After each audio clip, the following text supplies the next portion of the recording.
पुनि चरणन में ले सुतचारी। गुरुदेव भगवान किस कारण इस दास की कुटिया को पवित्र किया है आपने, बताइए आप मेरे लिए क्या आज्ञा है। लेकिन जिस काम से आए थे उस काम को भूल गए। ये जादू है, ये मैजिक है। क्या है? मैजिक है। किसका? जो दुनिया का सबसे बड़ा जादूगर है। कौन? मेरे राघव जी। जैसे ही विश्वामित्र जी ने देखा किसको? राम जी को, अपने देह की सुध विसर्ग की मैं कौन हूं, जो हमेशा ब्रह्म में लीन रहने वाले ब्रह्मवेत्ता महापुरुष थे। ये मेरी राघव जी के मुस्कान का असर है। राम जी को बस एक तक देखे जा रहे हैं और इधर महाराज दशरथ जी भयभीत हुए जा रहे हैं। क्यों बाबा जी देखे जा रहे हैं एक टके लगा के? कहीं ऐसा तो नहीं लेके भगने वाले हैं?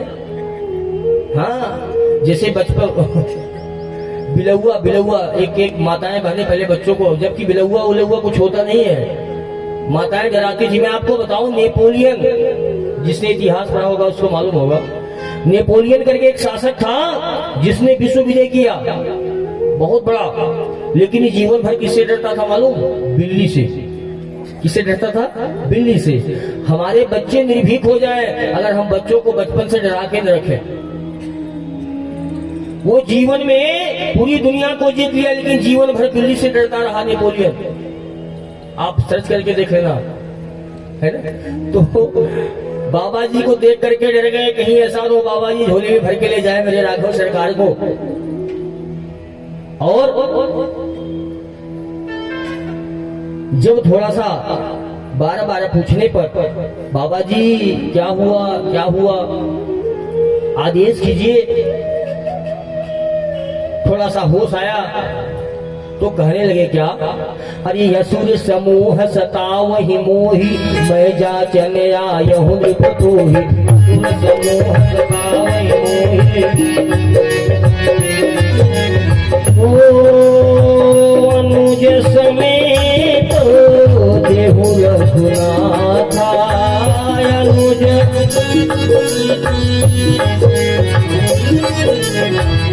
अनुज समेत देहु रघुनाथा। अनुज ओ निशिचर बधी में हो बसनाथा।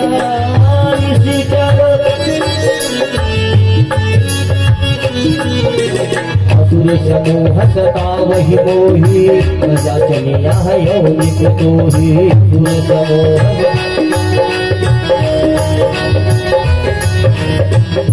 भक्त और भगवान की जय। बोले राजन, असुरों का समूह हम ऋषि मुनियों को बहुत ही सता रहा है। बार मैं जब भी यज्ञ करता हूं मेरे यज्ञ को विध्वंस करके चले जाते हैं। हम तपस्वियों का साधना करना दुर्लभ हो गया है।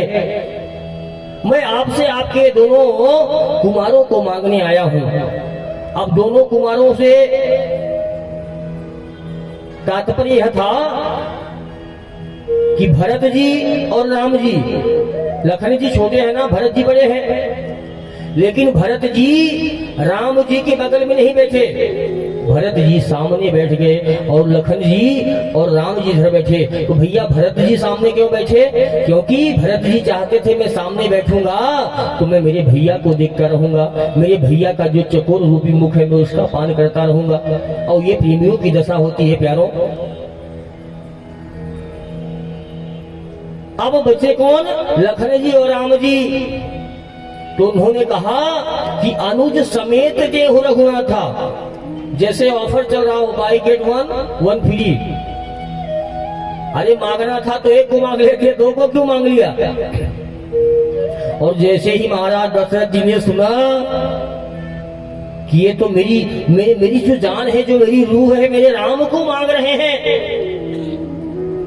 महाराज को क्रोध आ गया।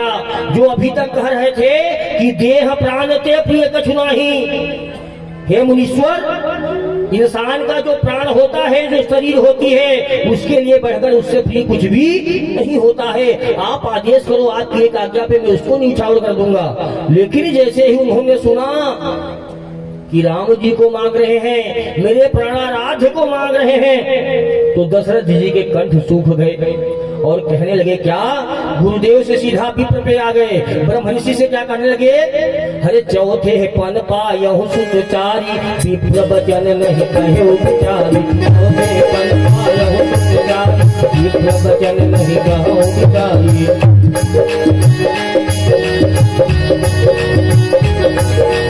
ओ देह प्राणी ते प्रिय कछु नाही,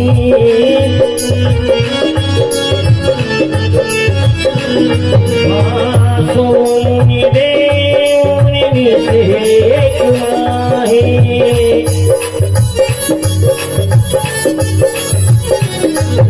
अब वशिष्ठ बहु विधि समझावा, संगे नाश कह पावा। तब वशिष्ठ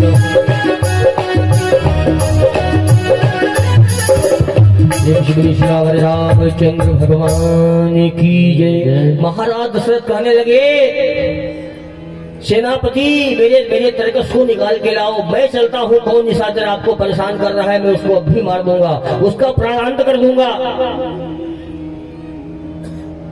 इधर दशरथ जी की हालत खराब हो रही है, उधर विश्वामित्र जी मुस्कुराने लगे। क्यों? अब आप एक बात बताओ, आपके पास कोई कुछ मांगने के लिए आए या आप किसी के पास कुछ मांगने के लिए जाओ तो पहले तो बहुत बड़े बड़े आश्वासन दे, हाँ हाँ ठीक है मैं बैठा हूँ, कोई बात नहीं, घबराना मत, सब कर दूंगा। जब मांगने की बारी आई, देने की बारी आई, तो क्या कर रहा है, ना ना ना ना ना, मैं देने वाला नहीं हूँ। तो क्या होगा, आपको गुस्सा आएगा कि नहीं आएगा? आएगा ना। लेकिन विश्वामित्र जी को नहीं आया। क्यों? विश्वामित्र जी समझ गए क्या कि हम जैसे तपस्वियों को, ऋषियों को छोड़ करके राम जी ने क्यों एक गृहस्थ के घर में जन्म लिया है। क्यों? क्योंकि इतने प्रेमी घर वाले ही होते हैं जो गृहस्थ आश्रम में रहता है। और आप सभी गृहस्थ आश्रम में रहते हैं। एक बार जोरदार ताली आप लोगों के लिए। प्रेम से बोले भक्त और भगवान की जय। भगवत प्राप्ति के लिए कोई जरूरी नहीं है कि आप व्यक्ति मार्ग से चलो, जहां हो जैसे हो वैसे लगे रहो। परिवार में रहते हुए राग से अनुराग में प्रवेश करो, और अनुराग के बाद की जो सर्वोत्तम दशा होती है वैराग, उसमें प्रवेश कर जाओ। प्यारों, मैं आपको बता रहा हूं, ना तो भगवान किसी के पास धन अधिक होने से उससे प्रेम करते हैं, ना वो जंगल में जाकर के छुप के बैठा उससे अधिक प्रेम करते हैं। भगवान सिर्फ कर्म देखते हैं, क्रीम की चमक नहीं देखते हैं। भगवान कर्म की चमक देखते हैं। प्रेम से बोली भक्त और भगवान की जय। इधर विश्वामित्र जी ने गुरु वशिष्ठ जी को इशारा किया, बोले समझाओ। वशिष्ठ जी आते हैं और वशिष्ठ जी बड़े प्यार से समझा रहे हैं उनको। क्या बोले मैंने इनको वेदों की शिक्षा तो दे दी, आयुध की शिक्षा इनको विश्वामित्र जी देंगे, इसलिए हे राजन मन में आप संताप मत कीजिए, इनको जाने दीजिए। और एक काम की बात बताऊं मैं आपको, मैंने कल इनका हाथ देखा था, इनकी हस्तरेखा बता रही है कि जब ये किसी बाबा जी के साथ में जाएंगे तो 2, लेकिन आएंगे 4 दूनी 8। प्रेम से बोले भक्त और भगवान की जय। अब चौथे पल में महाराज दशरथ जी पहली बार बाप बने। अब बेटवा भी बड़े हो गए तो कौन बाप समझी नहीं बनना चाहेगा हो। महाराज दशरथ जी का अब सारा प्रेम गायब हो गया बहू का नाम सुन करके। क्यों? जैसे थोड़ा सा कोई मान लीजिए रबड़ी पा रहा हो, है ना, एक पीस रबड़ी मिल गई हो किसी को, और बता दो कि आप थोड़ी दूर जाओगे तो रबड़ी का वो पूरा कढ़ाव भरा हुआ, तो क्या दशा होगी? वो दशा हो गई किसकी? महाराज दशरथ जी की। बड़े प्रसन्न हुए और उन्होंने सिर्फ राम लखन जी को उनके साथ में भेजा नहीं, फिर क्या किया महाराज? पूरा साइन करके दे दिया, पावर ऑफ अटॉर्नी उनको समर्पित कर दिया कि आज के बाद में इनका माता पिता मैं नहीं हूँ, आप हो। कौन हो? आप हो। जाओ पुत्र अपनी मैया से आज्ञा लेकर के आ जाओ और फिर मुनि जी के साथ में जाकर के इनकी आज्ञा का और धर्म का रक्षा करो। प्रेम से बोले भक्त और भगवान की जय। मेरे राघव सरकार अपनी मैया के पास में जाते हैं। दोनों माताओं ने अपने पुत्रों को अपने उर से लगा लिया और उन्होंने कहा, जाओ आप जिस शुभ कार्य से जा रहे हो उसके लिए अपने प्राणों का भी अगर परित्याग करना पड़े तो अपने धर्म से वंचित मत होना। राम और लक्ष्मण जी सहर्ष जाते हुए मैया से कहने लगे, क्या तू कितनी अच्छी है, तू कितनी भोली है, प्यारी प्यारी है ओ माँ,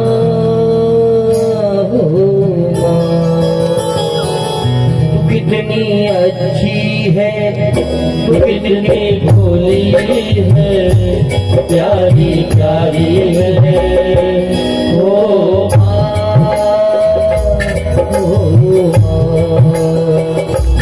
ओ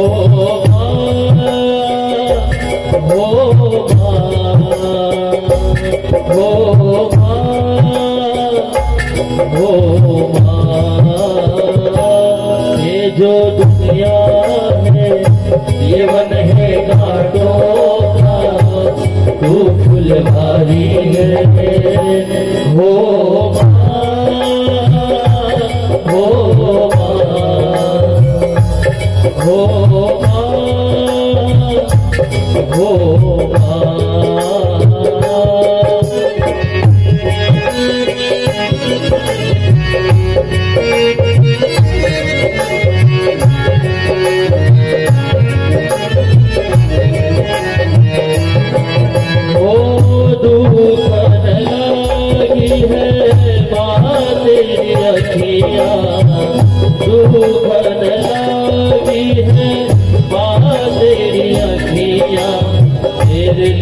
तू धागी है सारी सारी रतिया, ओ मेरे लिए तू धागी है सारी सारी रतिया, मेरी रतिया पे अपनी रतिया भी तूने वारी है ओ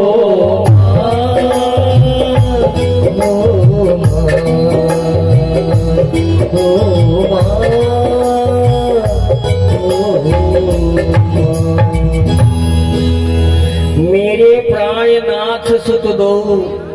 हे नाथ, ये जो दोनों बालक है ना, यद्यपि मेरे प्राण हैं, लेकिन तुम मुनि पिता आन नहीं को। आज के बाद इनके पिता आप हो, मैं नहीं हूं। देखिए, अपने काम की बात पता चल जाए तो इंसान कैसे रंग बदल देता है। अभी तक राम जी को देने के लिए तैयार नहीं थे। जैसे बहुओं का जिक्र आया है, गदगद हो गए हो। कौन नहीं समधी बनना चाहेगा, है? पहली बार समधी बनने का एक अलग ही एहसास होता है ना। बाद में बहू आकर के भले कुछ भी असर दिखाए। प्रेम से बोले भक्त भगवान की जय। सौंपे भूप ऋषि सुत बहुविधि दे शीस, अजननी भवन गए प्रभु चले नाई पद शीश। माताओं को शीश नवा करके, उनसे रजाइश पा करके मेरे रघुनाथ जी और लखन लला सरकार मुनि जी के साथ में आगे आगे चल देते हैं। आगे आगे मुनि जी और पीछे पीछे कौन? मेरे राम जी और लखन जी।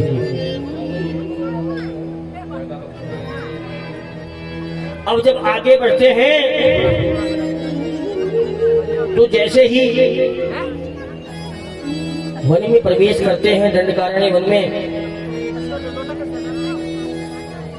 काड़का को मालूम पड़ जाता है क्या कि ये बाबा गया था, मतलब हम लोगों का कुछ इंतजाम करने ही गया था। वैसे तो बाहर नहीं जाता था, गया है इंतजाम करने के लिए गया है। और जैसे ही आएगा सबसे पहले मैं इसको खाऊंगी। किसको? इस बुढ़े को। ये जो सफेद सफेद दाढ़ी वाला है, हम लोगों को बार बार मारने का उपाय करता रहता है। आने दो, आज सबसे पहले मैं इसको खत्म करूंगा। और जैसे ही शूर्पणखा के पास में पहुंचे, उसके गुफा के पास में शूर्पणखा चिल्ला करके बाहर आ गई और कहने लगी क्या? अरे खाऊं खाऊं खाऊं खाऊं, इस बुढ़े की चटनी बनाए खाऊं खाऊं खाऊं खाऊं खाऊं, इस बुढ़े की चटनी बनाए खाऊं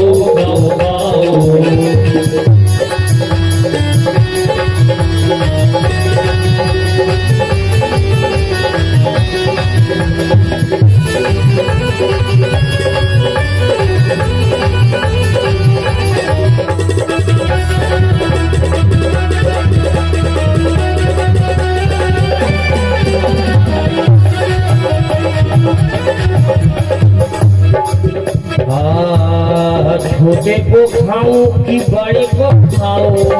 कभी राम जी की तरफ मुंह फैला के दौड़ती है तो कभी लखन जी की तरफ विकराल स्वरूप धारण करके दौड़ती है और कहती है क्या, छोटे को खाऊं कि बड़े को खाऊं, छोटे को खाऊं कि बड़े को खाऊं, छोटे को खाऊं कि बड़े को खाऊं, छोटे को खाऊं कि बड़े को खाऊं। इस बूढ़े की चटनी बनाए खाओ खाओ, इस बूढ़े की चटनी बनाए खाओ खाओ खाओ, इस बूढ़े की चटनी बनाए खाओ खाओ खाओ।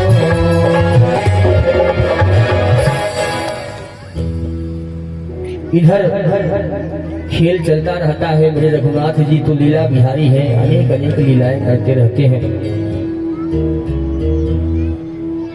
अनेक अनेक लीलाएं करते रहते हैं। लक्ष्मण जी ने जैसे ही तारका को देखा निकाल लिया, तीन बोले मार दूंगा, नहीं वही खड़ी हो जा। राम जी कहे चुप रहो, जब देखो तीर निकाल लेते हो, दिख नहीं रहा, बला है बला, अबला पे अस्त्र उठाया जाता है, हमारी मर्यादा से बाहर है। गुरुदेव ने कहा राम जी भ्रम में मत रहिएगा। बोले क्यों गुरुदेव? बोले बला नहीं, बहुत बड़ी बला है बला, इसको मारो, इसी में तो पूरी विश्व का कल्याण है। और फिर क्या हुआ, हरि कही बाण प्राण हरि लीना, कही बाण प्राण हरि लीना, कही बाण प्राण हरि लीना, कही बाण प्राण हरि लीना, ओ ये कही बाण प्राण हरि लीना, दीन जानते ही निज पद दीना।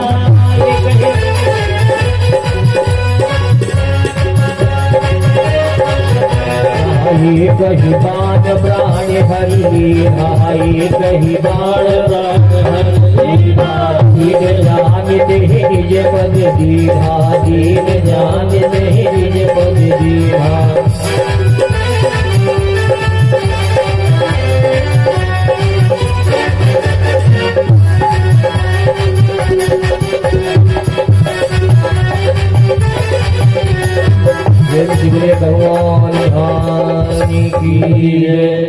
देखो एक विशेषता है क्या, राम जी जब किसी को मारते हैं ना तो वो मर नहीं जाता, वो तर जाता है,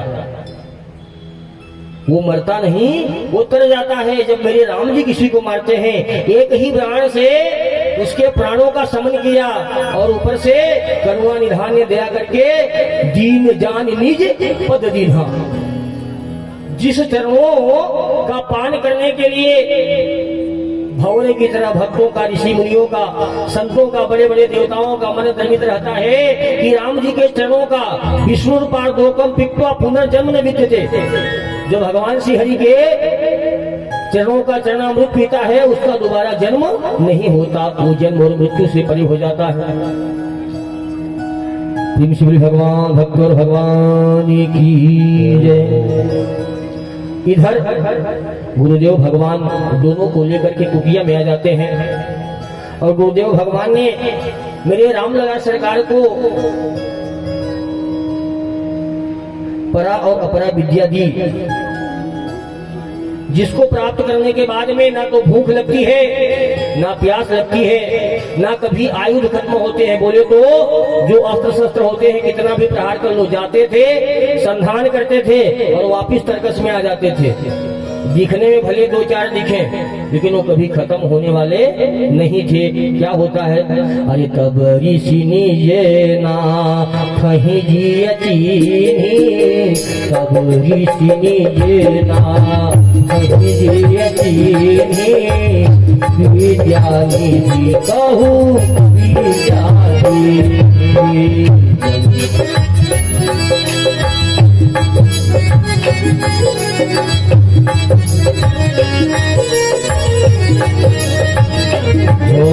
जाते लाग में क्षुधा पिपासा, दुरित बल तेज प्रकाशा, जाते लाग में क्षुधा पिपासा, अतुलित बल तेज प्रकाशा। आयुध शरीर समय पीके प्रभु निज समुआ, कंदमूले फल भोजन दीन भगति तीजा। भक्त और भगवान की जय। राम और लखन जी को विद्या निधि कहो विद्याधिनी, जो सकल विद्याओं के धाम हैं, उनको गुरुदेव भगवान ने मनुष्य रूप में होने के कारण कुछ विद्याएं दी। और उसके बाद में संध्या वंदन करके कंदमूल फल खा करके सभी विश्राम करने को चले जाते हैं। सुबह होती है, रघुनाथ जी सोचने लगे, बोले गुरुदेव मुझे यज्ञ की रक्षा के लिए लाए थे, लेकिन यहाँ तो कोई यज्ञ जैसा प्रबंध ही नहीं दिख रहा। गुरुदेव ने हमें किस कारण से यहाँ लाया है, मन में ऐसी शंका चल ही रही थी, जब तक गुरुदेव प्रात किया करके बाहर आ गए। और मेरे राघव जी ने कहा, बोले गुरुदेव आपने तो यज्ञ की रक्षा के लिए हम दोनों को लाया है, यज्ञ जैसा यहाँ कुछ नहीं लग रहा है। बोले अब आप आ गए हो ना, तो फिर यज्ञ की जरूरत क्या है। गुरुदेव ने कहा, बोले राम तुम आ गए तो फिर यज्ञ की जरूरत क्या है। सारे पुण्य सारे कर्म सारे सत्कर्म किस लिए किए जाते हैं, क्योंकि भगवान हमको मिल जाए। और जब राम जी हमारे घर आ गए हैं तो फिर हमको यज्ञ करने की जरूरत क्या है। तो बोले नहीं वो तो ठीक है गुरुदेव जी, लेकिन आपने लौकिक तौर पे जिस कामना की पूर्ति के लिए मुझे लाया वो कर्म तो कीजिए आप। बोले बिल्कुल, अगर आप बोल रहे हैं आपकी इच्छा है तो करेंगे। और क्या होता है, अरे प्रात कहा मुनि सन रघुराई, निर्भय यज्ञ करहु तुम जाई। प्रात कहा मुनि सन रघुराई, निर्भय यज्ञ करहु तुम जाई। होम करने रहा के मुनि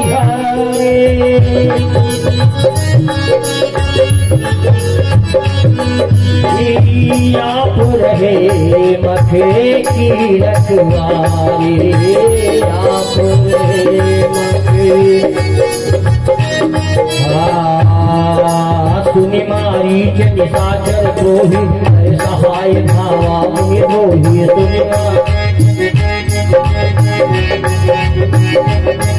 सुनि बिनु भगवान राम ही मारा, बिनु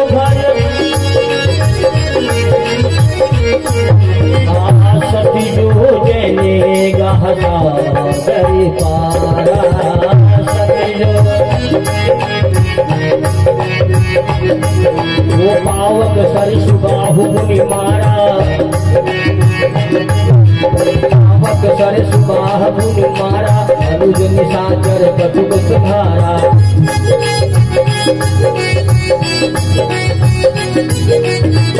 बिनु भर बात रावते ही मारा, सती जो जने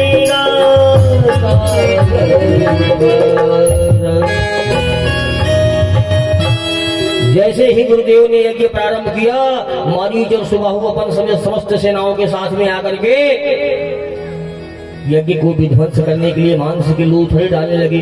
भगवान राघव जी ने एक ऐसा सुरक्षा चक्र बनाया कि जो कुछ वो ऊपर से डालते थे सब वहीं अटक के रह जाता था। और राम जी को क्रोध आया, मर्यादा पुरुषोत्तम को, उन्होंने मारीच को एक बाण मारा। कैसा बाण मारा, उसकी नोक निकाल करके। क्यों, नोक लगा हुआ बाण मारते तो मारीच वहीं मर जाता।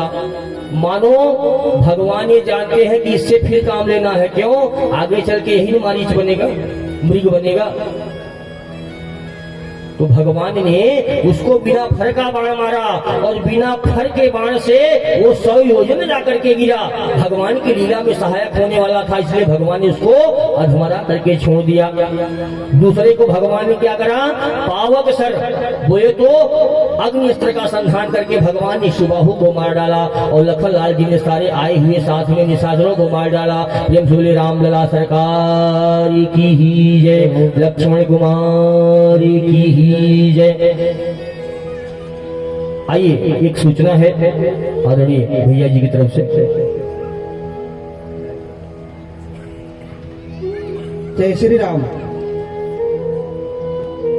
श्री राम कथा सहयोग करने वाले दानदाताओं के नाम आदरणीय बम्बो भैया की तरफ से 5100 का पुरस्कार, श्रीमान सोनू भैया सेंगर जी की तरफ से 5100 का पुरस्कार और सहयोग राशि और श्री अजय शर्मा जी की ओर से 1100 रुपये की सहयोग राशि, श्री विश्वेश चौधरी जी की तरफ से 1100 की सहयोग राशि। श्रोताओं से अनुरोध है, जो भी सहयोग राशि प्रदान करना चाहें वो कर सकते हैं। ठीक है।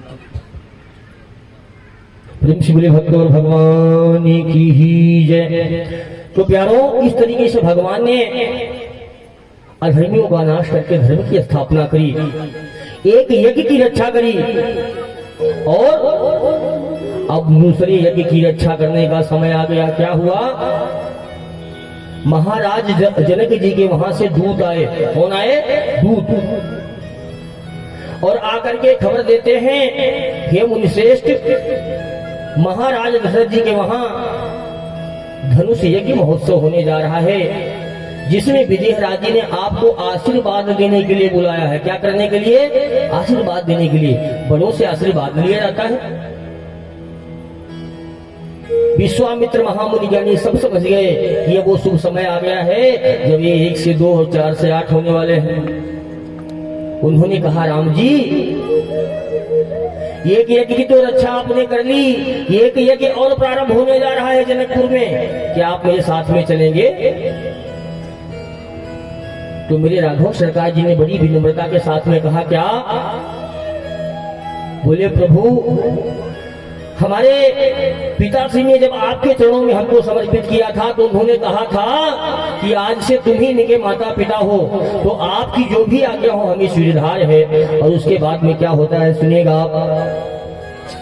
हो धनुष यज्ञ सुनी रघुकुल नाथा, धनुष यज्ञ सुनी रघुकुल नाथा, हरषि चली मुनि वर के साथ।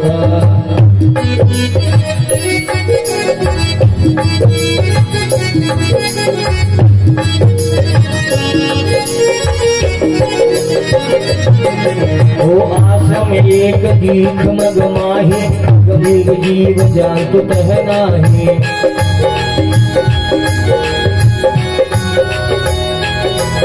ओ आश्रम एक दीख मग माही, खगरिग बिंद देह रहनाही।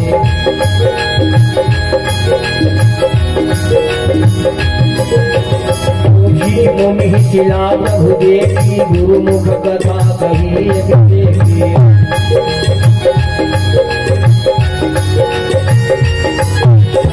आया आश्रम एक मग माही, खगरिग जीव जंतु कहे नाही। मेरे राघव सरकार जी आगे बढ़ते जा रहे हैं, बढ़ते जा रहे हैं, और क्या देखते हैं? अरे ऋषि आश्रम सी कोई पुण्य थली। एक कुटिया दिख रही है, जैसे कोई संत महात्मा यहाँ पे रहता हो, लेकिन ऐसा लग रहा है कि बहुत दिनों से यहाँ कोई रह नहीं रहा है। वो कुटिया वीरान सी दिख रही है। ऋषि के तपश्चर्या की वजह से वो जीवंत तो दिख रही है, लेकिन उसमें कहीं साफ सफाई नहीं है। वहां कोई रहने वाला नजर नहीं आ रहा है। मन में कौतुक हुआ और मेरे रघुनाथ जी ने अपने गुरुदेव जी से कहा, बोले, गुरुदेव, अरे कहिए गुरुदेव दया करके, यह कैसी शिला मग माही पड़ी। हे गुरुदेव, मैं आपसे निवेदन करता हूँ, आप सर्वज्ञ हैं, ये जो शिला दिख रही है रास्ते में, ये कौन है? अरे ऋषि आश्रम से कोई पुण्य थली, पर आज लगे उजड़ी उजड़ी, और नर नारी नहीं पशु पक्षी ना, सुनसान दशा बिगड़ी बिगड़ी। तरु सूखे लता फल फूल बिना, गति जानन की उत्कंठा बढ़ी, और अरे कहिए गुरुदेव दया करके, यह कैसी शिला मग माही पड़ी।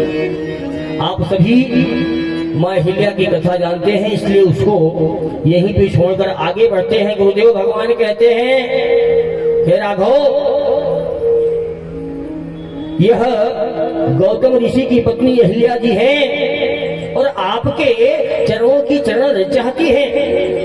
आप दयालु हैं। गौतम नारी श्राप बस उपल देह धरि धीर, हर चरण कमल रज चाहती कृपा करहूँ रघुवीर। हे रघुनंदन, कि आपके चरणों की कृपा चाहती हैं। आपके चरणों में जो जादू भरा हुआ है चरण रज के स्पर्श से इनका उद्धार हो जाएगा। राम जी की मर्यादा देखिए, यहाँ पर भी उन्होंने अपने विवेक का परिचय दिया और मेरे राघव जी ने क्या कहा, हम क्षत्रिय हैं। हे गुरुदेव, हम क्षत्रिय हैं और अहिल्या जी ब्राह्मणी हैं। अरे मैं हूँ क्षत्रिय अहिल्या गुरु ब्राह्मणी, मैं हूँ क्षत्रिय अहिल्या गुरु ब्राह्मणी, ऐसा अधर्म न मुझे से किया जाएगा।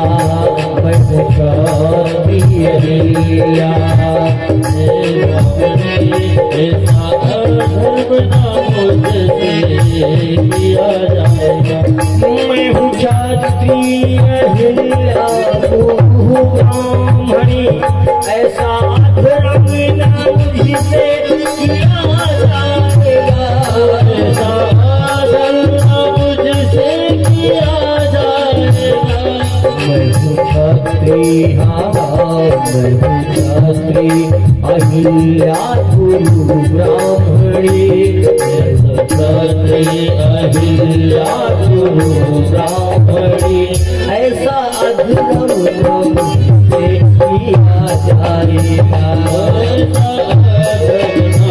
से किया जाएगा। गुरुदेव ने कहा कोई बात नहीं, मैं जानता हूं कि आप अपनी ओर से कभी कृपा नहीं करते हैं जब तक आपसे कोई कहने के लिए करे नहीं। और हे राघव, मैं तो जानता हूं आपके बारे में, आप मुझसे क्या छिपा रहे हैं, इसका उद्धार कीजिए। अगर ऐसा लगता है कि कोई अपराध बन रहा है तो ये गुरु आज्ञा समझ के ऐसा कर दीजिए। राघव जी ने गुरु आज्ञा समझ करके और उसको इस चीज का अधिकारी समझ करके अपने चरणों का स्पर्श कराया। और जैसे ही चरणों का स्पर्श कराया, मेरे राघव जी के कोमल चरणों का स्पर्श शुरू हुआ।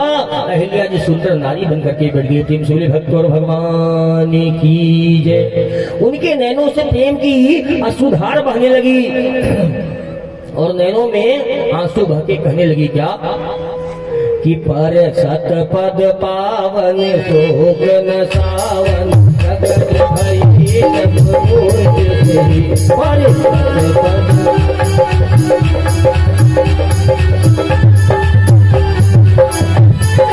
ओ सत रघुनायक जन सुखदायक, सन्मुख हुई पाए जोड़ी रही।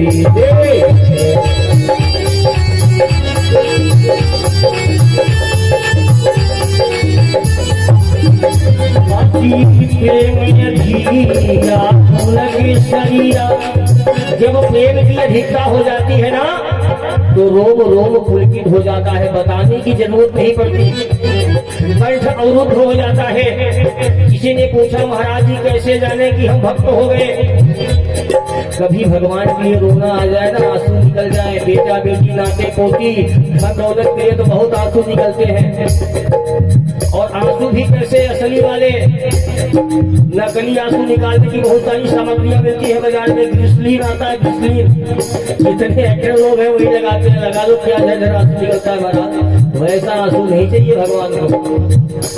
कंठ अवरुद्ध हो जाए, नैनों में नीर बह जाए और उन्हीं नैनों के नीर से अहिल्या जी आज रघुनाथ जी के चरण कमलों को धोते हुए कह रही है क्या, हरे सत्य पद पावने शोक न सावने, प्रगट भई तब पूज्य सही करे।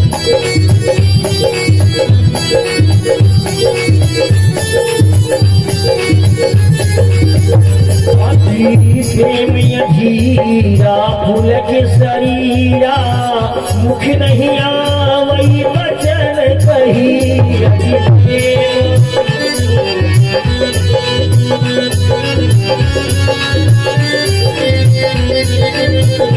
अतिशय बड़े भागी कर नहीं लागे जुगल नयने जलधार बही।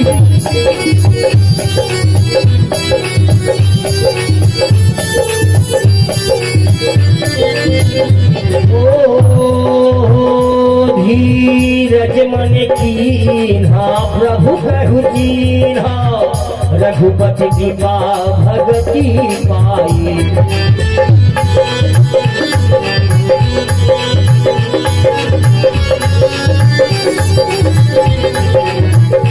अति निर्मल बानी अस्तुति ध्यानी ज्ञान गाने जय रघुराई।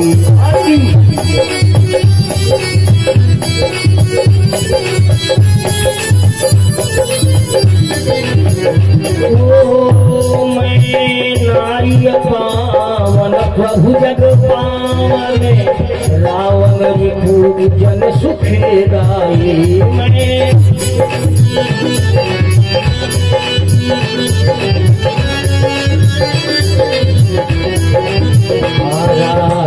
मैं जीव भय मोचन पाहि पाहि सर नहीं आई।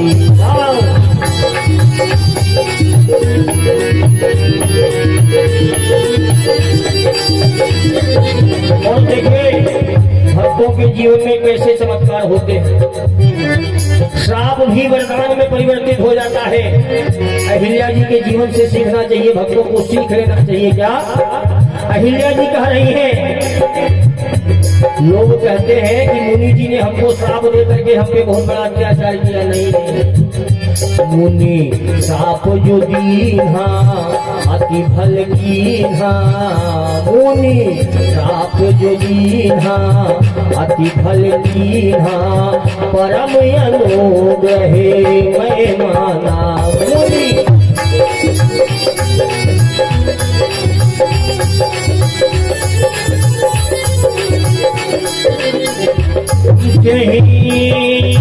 पद सुर सरिता परम पुनीता।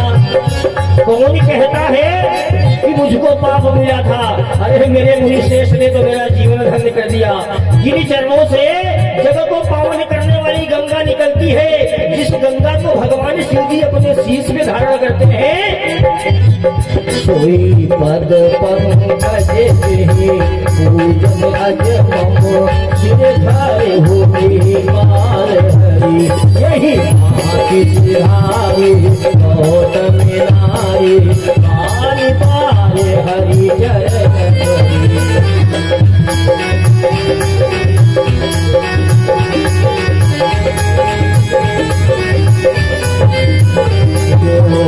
रति भावा हसु गए पति लोक अनंत भरी।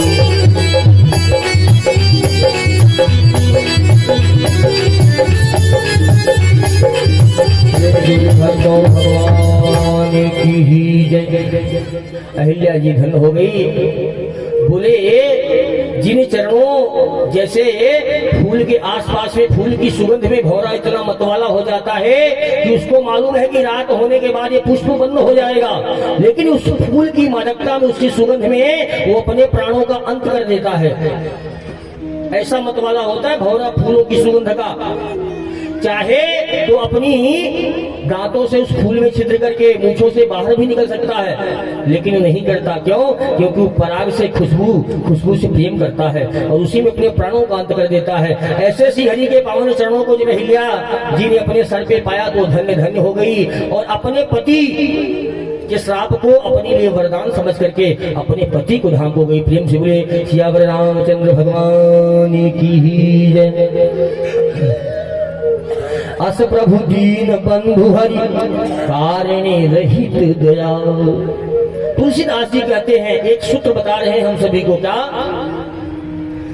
कि अस कही प्रभु दीन बंधु कारण रहित दयाल। तुलसीदास सखते ही भजू छाई कपट जंजाल।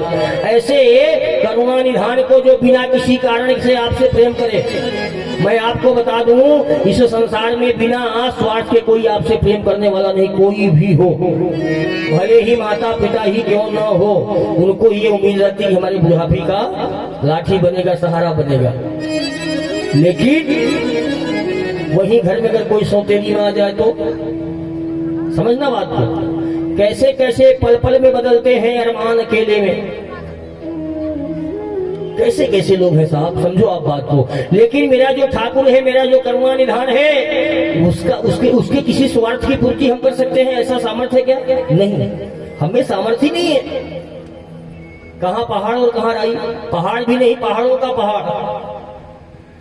तो बिना कारण के अगर कोई करुणा करने वाला है तो मेरे रघुनाथ जी हैं, मेरे ठाकुर जी हैं। और ऐसे रघुनाथ जी को छोड़ करके जो दुनिया का जगत का चिंतन करता है, उससे बड़ा मूर्ख कोई नहीं है, ऐसा तुलसीदास जी कहते हैं। प्रेम से बोले तुलसीदास महाराज की।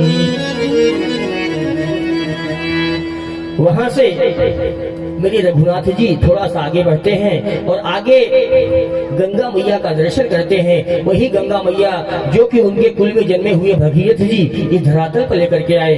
मेरे राघव सरकार जी वहां पे स्नान करते हैं, ब्राह्मणों को बहुत सारा दान देते हैं। अब कुछ लोग बोलेंगे, बोले महाराज वहां क्या दान लेकर के गए थे? नहीं लेकर के गए थे, लेकिन आज भी हमारे वहां ऐसा नियम है कि जब गंगा स्नान करने के लिए जाते हैं तो घाटों पे पंडा जी से संकल्प कर लेते हैं। क्या कर लेते हैं? संकल्प कर लेते हैं। फिर वो तो या तो पंडा महाराज आते हैं, उस संकल्प की पूर्ति हो जाती है, या फिर अगले साल जब हम जाते हैं तो उस व्यवस्था की पूर्ति करते हैं। ऐसे ही भगवान ने बहुत सारा वहां भी ब्राह्मणों को दान दिया, सबको यथा प्रकार संतुष्ट किया और उसके बाद उस रात्रि को वही विश्राम करते हैं। आज हम लोग कथा का यही विश्राम करेंगे।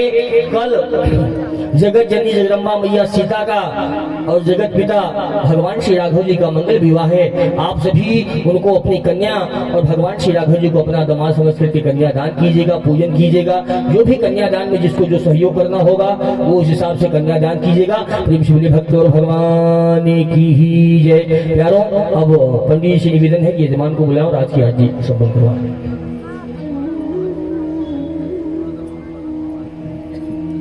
बोलो बोलो, जब तक एक भजन गा लो।